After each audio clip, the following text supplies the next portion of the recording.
사실 대부분 농가분들께서 칼슘을 공급하실 때 연면십이 영양제만 생각을 하시는데 그것만 가지고 칼슘을 요구도를 다 충족시킬 수는 없습니다. 정리해서 말씀드리면 초기 중기의 칼슘 공급은 토경으로 다량 많이 넣어주셔야 되고, 후기에는 칼슘이 부족 증상이 나타나지 않게 미량으로 연면시비로 칼슘을 공급해 주셔야 된다는 겁니다.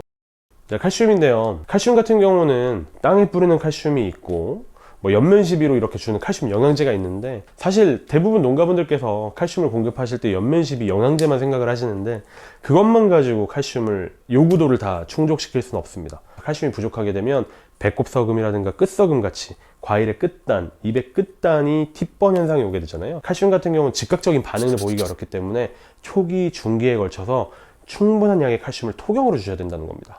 뿌리로 먹는 거랑 기공을 통해서 흡수되는 거랑 얼마나 많이 차이가 나겠어요. 저는 편하게 50배 정도 차이가 난다고 말씀을 드립니다. 그러니까 뿌리를 통해서 50kg 칼슘을 먹을 수 있을 때 입의 기공을 통해서는 1kg 칼슘밖에 못 먹는다는 얘기겠죠. 감귤은 칼슘나무라고도 불려요. 칼슘이 굉장히 많이 필요하거든요. 그럼 그 많은 칼슘을 입의 기공을 통해서 공급하는 건 불가능하다는 얘기죠.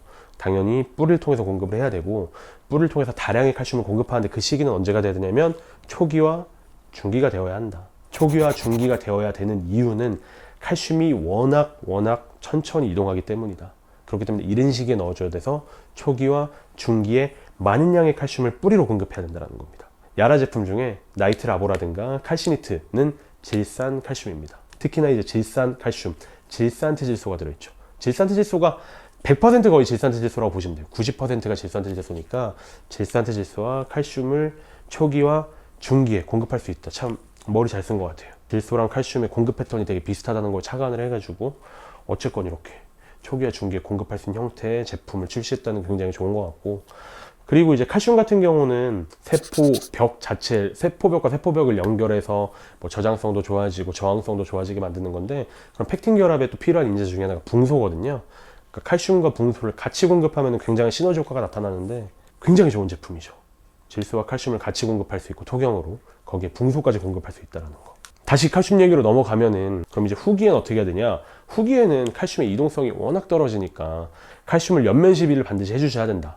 정리해서 말씀드리면 초기 중기의 칼슘 공급은 토경으로 다량 많이 넣어주셔야 되고, 후기에는 칼슘이 부족 증상이 나타나지 않게 미량으로 연면시비로 칼슘을 공급해 주셔야 된다는 겁니다. 그럼 그때 맞는 비종은 뭐가 있냐를 한번 살펴보도록 하겠습니다. 땅에 뿌리거나 물에 녹이는 거나 마찬가지인데요, 칼슘이 다 들어있는데 여기서 뭐 봐주셔야 되냐면 바로 용해도를 봐주셔야 돼요. 정확하게는 용해도가 아니라 칼슘 1kg을 녹이기 위해서 필요한 물의 양인데요, 이 숫자가 작으면 작을수록 용해도가 좋다라는 거죠. 질산칼슘 같은 경우는 물 1리터에 제품이 1kg 넘게 녹는다는 얘기입니다. 왜냐면 칼슘 1kg이니까요. 그러니까 칼슘 1kg 녹일 때 물 1리터 필요하다. 염화칼슘은 칼슘 1kg 녹일 때 물 1.3리터밖에 안 필요하다. 근데 나머지들은 숫자가 너무 커요. 특히나 석회 같은 거, 탄산칼슘 같은 경우는 칼슘 1kg 녹이려면 물이 66,000리터 필요하다는 거는 사실 용해가 안 되는 거죠. 농가분들 중에서 나는 석회 써, 생석회 써, 소석회 써, 나는 석회 유황 써, 그러니까 나는 칼슘을 밭에다 준 거야 라고 말씀하시는데 아닙니다. 그거는 pH를 계량하는 용도로 주신 거지 작물이 먹는 용도로 주실 수는 없습니다. 안 녹으니까요.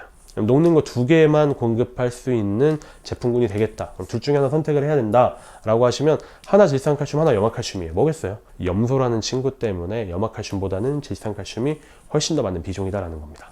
이번 시간은 여기까지고, 어쨌건 감귤 농가분들께서 제일 궁금해 하셨던 당도랑 착색 부분은 그러니까 영양생장기를 충실하게 보내야 되고, 그런 영양생장기를 충실하게 보내기 위해서 영양관리가 굉장히 많이 필요하다. 그래서 질소와 인산과 칼륨과 칼슘에 대해서 설명을 드렸고요. 궁금하신 거 있으시면 또 문의 남겨주시면 성심성의껏 답변 드리도록 하겠습니다. 감사합니다.